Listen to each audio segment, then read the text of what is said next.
Agora nós vamos passar então para o segundo tema, que é aspectos do desenvolvimento com relação às dificuldades de aprendizagem.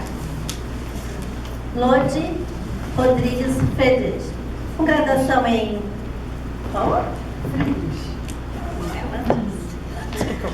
Com graduação em Pedagogia e especializada em Supervisão Escolar pela PUC, Lodi atuou em escola como supervisora e diretora. Especializou-se na URGS em Psicopedagogia, Clínica e Institucional.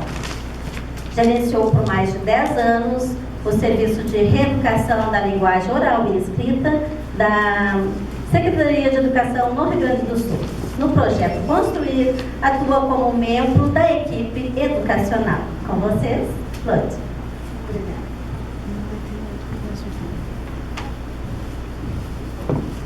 Boa noite a todos. Eu vou tentar fazer assim alguns links até com a palestra da Malu, né? Que ela enfatizou muito a questão do pensar, né? Que nós temos que levar o nosso aluno a pensar. Posso fazer um anúncio? Pode. Mais um anúncio. Temos um outro tema lá em cima, na sala, que é tema número 3. Para aqueles que querem sair para isso também tem.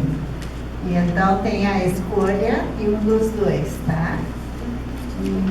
Desculpe, para anunciar isso para vocês.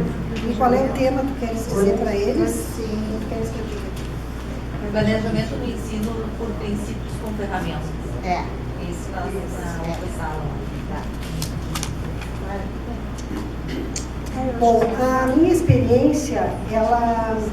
Alguém vai lá na outra sala? Acho que eu posso.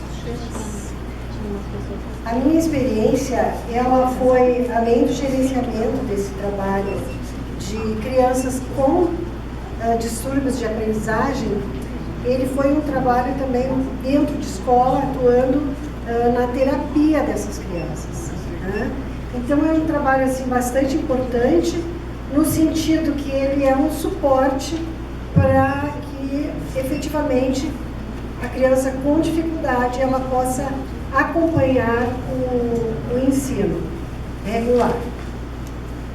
Então eu separei assim uma pequena definição, né? Dificuldades de aprendizagem são todos aqueles aspectos, né, que a criança passa a demonstrar e que o professor tem que ter a habilidade de observar os comportamentos dele e para que possa então usar as ferramentas adequadas. Aquelas crianças com maiores dificuldades, como a classe que estava melhor preparada para enfrentar uma primeira série, e a outra com um problema. E aí eles queriam medir qual a importância do nível de expectativa do professor, né? Ou seja, o que eu, quando eu pego aquela turma, quando eu pego aquelas crianças, o que eu espero dela, né? Quais são as minhas expectativas, como que eu vejo essa criança? Então, para surpresa, aquelas crianças com dificuldade, que foram colocadas com crianças nível A, digamos para nós, elas tiveram, as B, né, tiveram um desempenho muito melhor, muito maior no número de crianças alfabetizadas do que a outra. Então se concluiu assim, ó, que tudo aquilo que eu espero, tudo aquilo que eu deposito de confiança no ser humano, principalmente numa criança, eu passo para ela, eu passo para a família essa expectativa que eu tenho de que tudo vai dar certo, de que aquela criança vai ter sucesso, tá? Eu tive N experiências, eu tenho uma amiga aí comigo que é a Rosane, de crianças que os pais se desesperavam e eu eu dizia, calma, vamos esperar, fazer o que tem que ser feito, mas esperar. Tu não pode querer antecipar questões de saúde mental até numa criança dessa. E nós, graças a Deus, assim, sempre tivemos sucessos. São hoje todos jovens que estão em faculdade, fazendo cursos.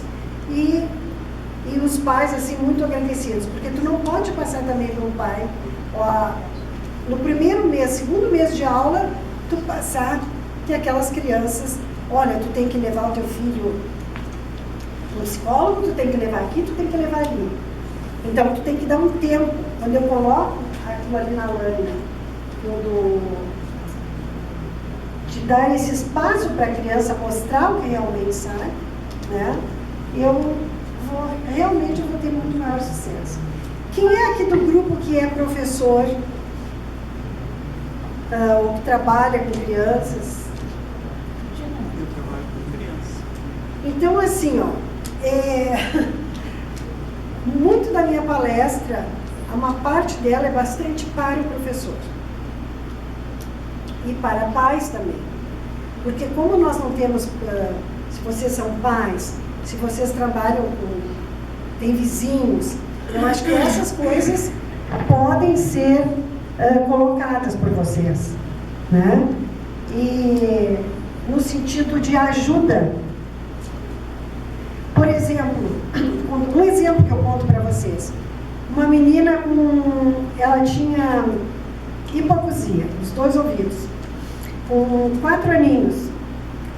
Quem detectou o problema dela de audição foi uma vizinha. Porque a vizinha começou a observar assim, que ela pegava um tambor e batia violentamente e não tinha reação, né? Aí a vizinha começou a observar, começou a falar com a mãe, mas será que está certo? Será que ela teria que fazer pelo menos algum gesto, levar algum susto? E então, a vizinha foi que, na verdade, detectou o problema da criança. Então, assim, o papel de vocês também, necessariamente, não estando em escola, mas vocês têm toda uma gama de relações, né, onde pode usar esse tipo de conhecimento. Vocês devem ter ouvido falar, como pais, de repente, nos problemas que mais afetam as escolas, que mais preocupam os professores, que é a dislexia, as disgrafias, as descalculias e mais toda a parte comportamental da criança, né? Então, o que eu digo para vocês, assim, também, não só fatores de bibliografia, mas fatores da minha experiência pessoal. Dentro da parte da dislexia, vocês são aquelas crianças que trocam letras, que têm uma dificuldade muito grande para ler. Por exemplo, elas não conseguem ler uma frase com ritmo, elas, como é que a gente chama? Elas gaguejam no falar, ou elas emendam uma palavra na outra. Falta fluência, né? A disgrafia é a questão da letra, que é aquela letra que às vezes tu quase não entende, né? E a descalculia é o famoso problema na matemática, que aí entra aquilo que a Malu falou do pensar. Então, assim, ó, a minha mensagem para vocês nessa questão das trocas de letras, da dislexia, principalmente. Uma criança que apresente uma sinusite, tá? Ela está com sinusite, simplesmente uma sinusite que não é bem tratada, uma sinusite que se torna crônica.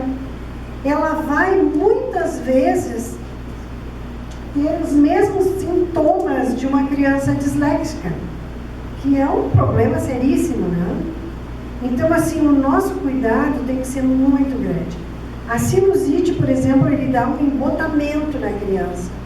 Ele atinge a base do cérebro e ele torna a criança embotada.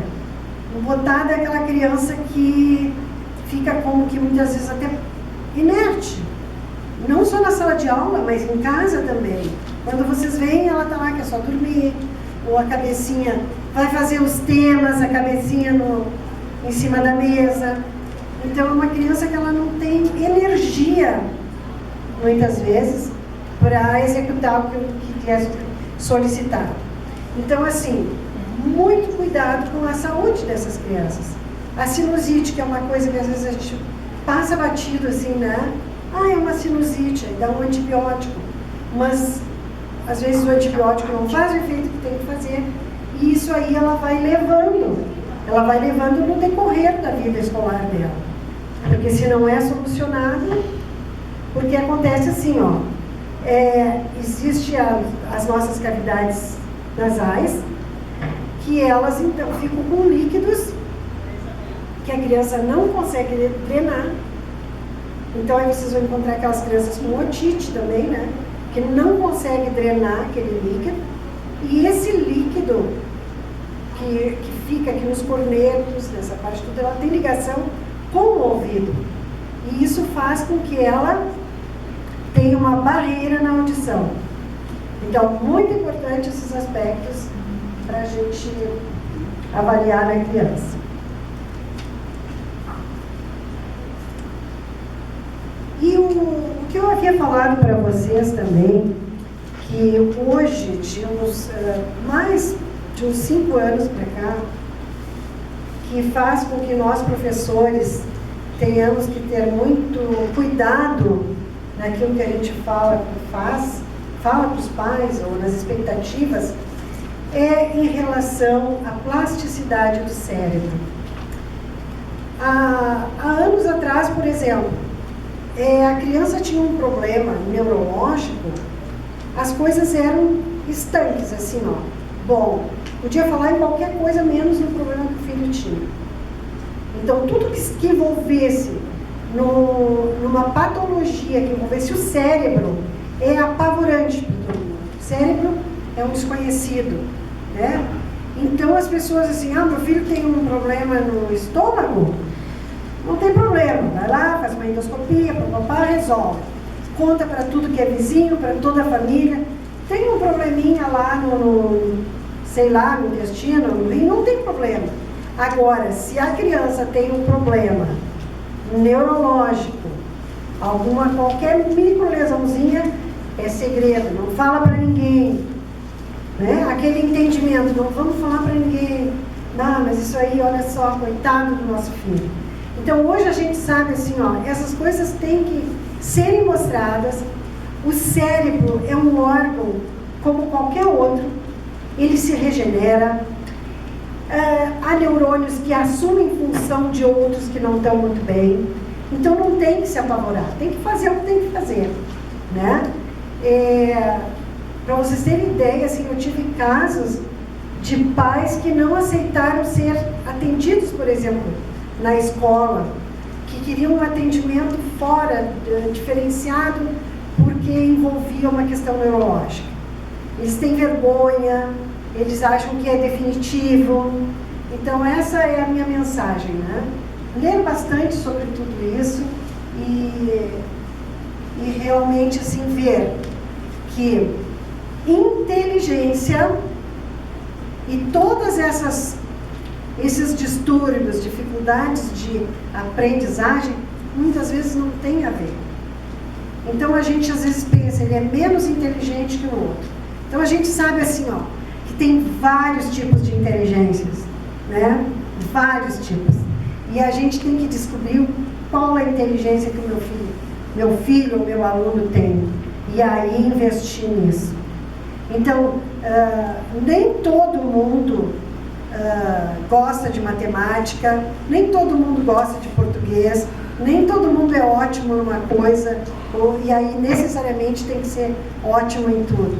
Hoje a gente sabe, eu posso ser um gênio em ciências, e em português eu, de repente, a minha letra é garrancho, eu não leio direito, e eu sou um gênio na matemática, né? E nas ciências. Eu trouxe para vocês um autor que eu gostaria, assim, ó, que sei que oportunidade vocês vão ter. O autor é Juan Ignácio Pozo.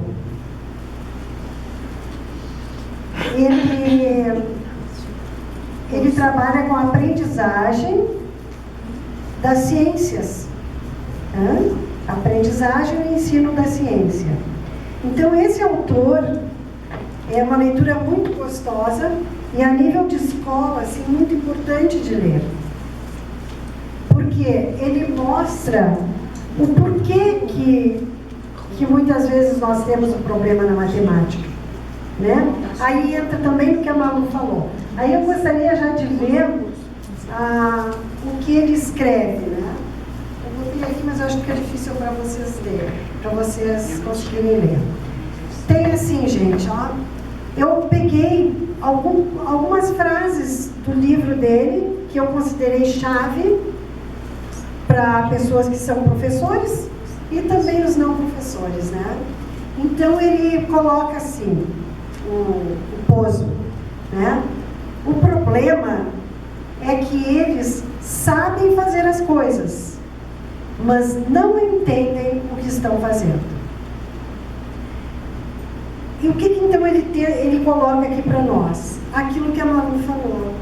Nós temos que levar a criança a pensar. Como tu disseste, né, aquela hora. Não é eu chegar assim, botar um conteúdo e a criança ser obrigada a decorar e me dar aquelas respostas certinhas. Eu aqui vou fazer uma... Não sei se vocês podem até me ajudar, se vocês também tiveram as experiências. Eu chego à conclusão assim, ó, que o problema não é o hoje, não é o professor hoje, não é o aluno hoje, isso é histórico. Isso é a forma como nós aprendemos também. Então nós aprendemos assim, olha, tive lá uma matéria, sei lá, de ciências, né? Mundo vegetal, enfim. Aí a professora dá aquela série de perguntas, as respostas prontinhas, e eu tenho que estudar e tenho que decorar. Os professores ainda dizem, estudem bem essas perguntas e as respostas, porque o que vai cair vai ser ali. Então vocês decorem isso aqui. Aí o que isso faz com o jovem, com a criança? Que ele se limite a ser um repetidor de alguma coisa pronta. Então ele não estudou no sentido de fazer elaborações, de generalizar e de chegar a conclusões. Então ele quer se garantir. E isso não é o aluno de hoje, fomos nós. Vocês não têm essa experiência? Sim. Desde sempre. Quem não teve? Desde sempre. Hã? Desde sempre foi assim. Desde sempre. Então, se vocês lerem esse autor... É só para confirmar, é Juan Ignácio Pozo, é isso? Isso, Juan Ignácio Pozo, com Z. Isso. Aprendizagem e ensino das ciências. Ele coloca as ciências como tudo, né? Incluindo até a matemática. Então ele diz assim, ó, a responsabilidade, eu sou professor hoje, mas eu não posso botar a culpa toda em mim hoje, porque eu fui trabalhada dessa forma. A minha professora foi trabalhada dessa forma. Vamos decorar porque temos que nos garantir. E muitas vezes tu tem que botar até a vírgula onde a professora botou, porque senão já desconta 1 décimo, 2 décimos, 3 décimos. Então eu acho que esse sistema, são as duas vertentes que eu queria mostrar para vocês. Existem aquelas dificuldades de aprendizagem que são devido à situação pessoal do aluno, né? Individual. E existe isso que ele coloca, esse autor, como as dificuldades devido ao tipo de ensino. De ensinagem, que a gente fala. Dificuldades de ensinagem. Exatamente. Então, assim, ó, eu não dou tempo para a criança, tu falou isso aí, eu não dou tempo para a criança. Eu não ensino essa criança a pensar, eu não permito que ela pense. Gente, eu me lembro agora, assim, ó, não, eu entendi o que tu querias me dizer aqui, do professor dizer, eu entendi, não, olha, sabe, eu acho até que tu sabe, mas é que tu vê bem, tu não botou essa outra partezinha aqui que está faltando esse detalhe. Então lá vai um C com um risco no meio, né? Eu sou doente em relação a isso, viu? E eu tinha até, numa determinada escola que eu trabalhei, Lorde passar a mão por cima dos alunos. Não, não é passar a mão, é justiça, entendeu? É permitir àquela criança que ela saia dali com um saber. Porque o que acontece? Se ela, agindo dessa forma, ela não vai conseguir explicar aquilo ali. Ela te dá a resposta certa, aí tu pergunta, tá, mas me explica isso aí, como é mesmo, me explica. Não te explicar, eu não sei te explicar, né? Já respondi a outra questão que ele coloca também. Quando se trata de aplicar o conhecimento a um problema ou situação nova, eles não conseguem. E vejam bem, nós estamos falando aqui, quando eu preparei esse material, porque a gente divulgou muito o nosso workshop nas escolas, né? Eu e a Marisa, a gente foi em várias escolas de 1ª a 4ª série, a gente imaginou que ia ter muito professor também aqui de 1ª a 4ª série, e eu preparei isso aqui no sentido de que de chamar a atenção sobre isso. Esse autor, ele é muito trabalhado nos cursos de mestrado. Aí vocês dizem, o que é Lorde vem trazer isso aí? Sim, ele trabalha muito, é muito trabalhado. Porque esse processo, ele não pode começar na 5ª série, né? Ele tem que começar lá na pré-escola, sabe? Os pequenininhos lá de 4 aninhos, 5 aninhos, é lá que ele tem que começar. Então, ele coloca muito a questão do problema das ciências e da matemática nesse tipo de ensinagem, como o Mauro falou, né? E a outra questão que eu botei, eu achei importante também do livro, né? Os alunos tendem a enfrentar de um modo repetitivo como simples exercícios rotineiros, aquela matéria que lhe é dada, né? Em vez de encará-las como tarefas abertas que exigem reflexão e tomada de decisão. Então ele não pode fazer isso aqui, o aluno não pode fazer, porque ele vai incorrer no risco de errar e ser reprovado. Então ele prefere se garantir decorando, botando direitinho aquilo que a prof ensinou e deu. Terminamos aí. Eu acho que isso é uma coisa bem da experiência de vocês também, né? E o último que eu achei importante colocar também é esperando respostas em vez de dá-las. E muito menos são capazes de fazer eles mesmos as perguntas. Então, assim, eles ficam ali como receptores, né? Esperando que a professora faça a pergunta e dê a resposta e ele só tem que gravar. Enquanto que a proposta seria ir mais longe, né? De que ele conseguisse aprender aquele conteúdo de uma tal maneira que ele pudesse conversar sobre ele e pensar e conseguir, então, fazer todas as conexões, né? Aplicar em todas as situações. Esse autor, ele coloca também, que eu acho importante colocar para vocês, a questão da matemática como algo, vamos citar a matemática, mas seria as ciências também como um todo, né? Historicamente difícil. É historicamente difícil. Desde criança pequena, qual é a matéria que tu mais gosta? Isso. Matemática. Não, é muito difícil. Então, assim, permeia, né, a ideia de que a matemática é algo difícil. Então, ele coloca, inclusive, assim, que realmente é difícil, mas que, inclusive, as novas tecnologias que estão surgindo, que cada ano surgem novas tecnologias, são muito mais difíceis, inclusive, que a própria matemática. Então, ele diz assim, que a dificuldade na matemática muitas vezes é um mito. Porque tu tens um problema simples e que tu, ao resolvê-lo, tu acha tão fácil resolver que não pode dar certo. Não pode. Né?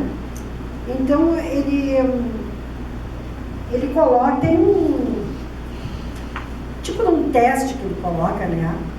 De um fazendeiro que tinha um cavalo, ele queria um cavalo, gostava muito de cavalo, né? Ele tinha uma baita numa fazenda, ele comprou um cavalo por R$1.000.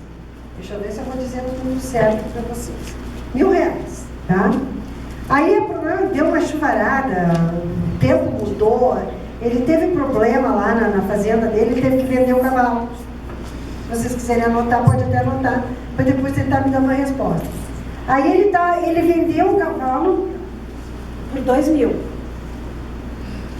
Então ele comprou aquele cavalo por R$2.000. Ele se apertou, vendeu por R$2.000. Tá? Aí o tempo melhorou, ele ganhou um subsídio lá do governo e ele resolveu, como ele amava muito o cavalo, e comprou o cavalo de volta por R$3.000. Certo? Só que essas coisas não perduram, né? Aí ele foi à bancarrota, teve que vender o cavalinho dele por R$4.000. Aí então eu pergunto para vocês, ele teve, nessas transações todas que ele fez aí, ele teve lucro, ele perdeu ou ele empatou dinheiro? O que vocês acham? Acho que ele empatou. Vocês podem fazer o cálculo assim, porque eu ainda tenho um tempinho, né? Tem um tempinho ainda?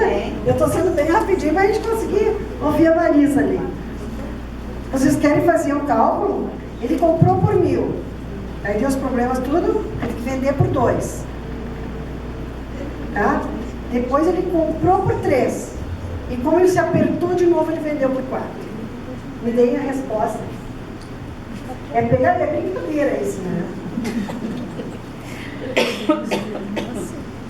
Mas tu sabe, lógico, que quando você trabalha com a educação por princípios, que você trabalha os princípios dentro de cada conteúdo, sobretudo dentro da matemática, eu sou uma apaixonada pela matemática, não sei matemática, mas sou apaixonada pela matemática. Quando você descobre, quando você trabalha com a criança na linha do design da inteligência, não sei se vocês já ouviram falar, que há uma filosofia, há uma linha agora chamada design inteligente, né? Há muitos cientistas cristãos envolvidos nesse designer, e eles mostram que toda a matemática, seja ela mais simples até a mais elevada, né? A ciência, Deus já pensou nisso, e tu começa a achar isso dentro e mostrar isso para a criança de uma forma agradável, de uma forma criativa. Sim, a gente vai ver, inclusive, a matemática. E aí tu vai vendo que a matemática não é esse bicho todo. Porque, na verdade, ela foi transformada nesse bicho todo por orgulho do próprio matemático. Né? Se tu fores estudar história, tu vai ver que o professor de matemática... Alguém achou uma resposta para me dar? Eu acho que ele empatou. Hã? Quem falou? Lucro de 2.000. Tu acha que ele empatou? Eu acho que ele empatou, porque pagou 2, depois comprou o prefeito, depois ficou vendendo por 4. Mas acho que ele ficou com 2.000. Quem mais achou outra resposta?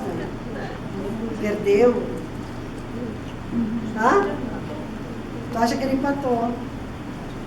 Eu acho que ele teve bastante lucro, porque além de lucrar com dinheiro, ele ficou com o uso do cavalo. Mas acho que era o mesmo No cavalo. fim, ele ficou sem o cavalo. Sim, mas Ele vendeu Mas o filho por ficou sem o cavalo. Mas ele usou o cavalo. O colega lá, Não é, pensar assim que ele o usou colega o lá bicho. do fundo acertou. Ele teve um lucro de R$2.000. É um processo, é tão simples. O que o autor quer colocar? Não é o Boza, é o outro autor, o Roland Bertrand. O que ele quer mostrar? Que é tão simples, mas a gente complica. Porque quando isso aí é dado por escrito, tu acha os 2.000, entendeu? E, não, mas não pode, isso aqui tá errado, não é 2.000, deve ser, ou perdeu, ou perdeu mais, ou enfim. E é simplesmente parear, né, o que ele investiu e o que ele ganhou e o que ele investiu. Então, e dá exatamente R$2.000. Quer dizer, todas essas ele foi tão esperto que ganhou R$2.000. Então isso aí nos fala assim, ó, de que há complicadores que a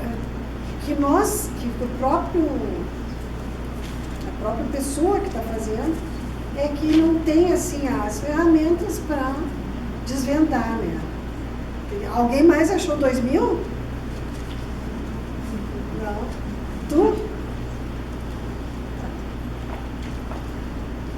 Marisa, depois eu vou ficar à disposição para vocês de alguma pergunta que vocês queiram fazer na outra sala. Muito obrigada, então, Lodi.